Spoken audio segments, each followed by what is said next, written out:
Dans cette deuxième leçon, nous allons apprendre à nous connecter à Iris. Si vous n'avez pas l'adresse, ce n'est pas bien grave. Vous allez à la page de Google et vous tapez tout simplement Toulouse et Iris.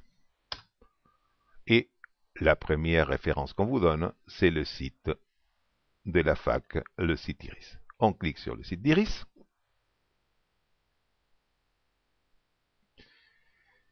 Et nous voilà à la page d'accueil de la plateforme Iris. Ici, vous avez les composantes, mais ce n'est pas le chemin que nous allons prendre pour nous connecter. Nous allons en haut à droite de la page, ici où il y a marqué connexion. Vous voyez, connexion, là qui devient rouge. Nous cliquons sur connexion et vous avez le choix. Les étudiants vont cliquer là, tandis que les enseignants vont cliquer ici, enseignants, intervenants extérieurs, etc. Donc on clique sur enseignant et à ce moment-là, vous allez mettre l'identifiant qu'on vous a donné, le mien étant manuel.fro, et ensuite le mot de passe qu'on vous a donné aussi. Et vous cliquez sur connexion. D'accord? C'est ici qu'il faut le faire. Cette fenêtre la ferme. Ici, vous tombez à ce moment-là sur la plateforme pédagogique de l'UTM et vous avez accès à toutes les UE pour lesquelles on vous a donné des droits. Normalement, ça sera toutes les UE pour lesquelles vous êtes responsable.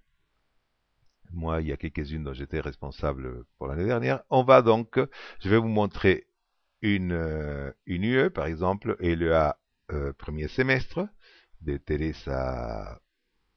Voilà. Quand on clique sur l'UE, vous avez ici Iris et tel que l'étudiant le verra. Qu'est-ce qu'on a fait dans cette UE de LEA? Nous avons mis un petit texte ici qui explique comment fonctionne le tutorat. Et ensuite, vous avez par rubrique, une rubrique TEB, le fameux test qu'on fait en première année, avec les documents de travail pour l'étudiant, une rubrique labo, avec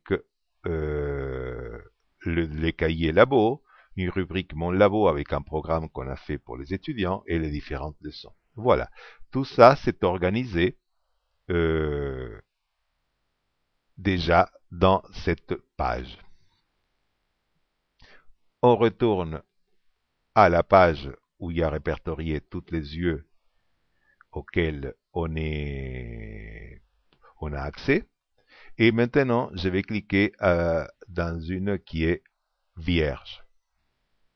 D'accord? Voilà comment ça se présente la première fois que vous rentrez dans votre UE.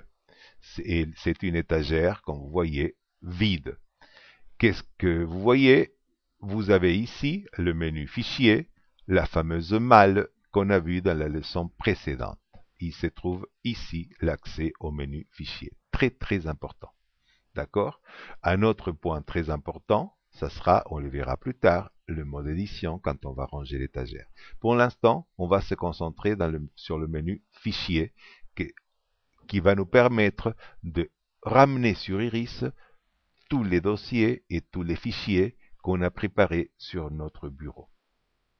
Fin de la leçon 2.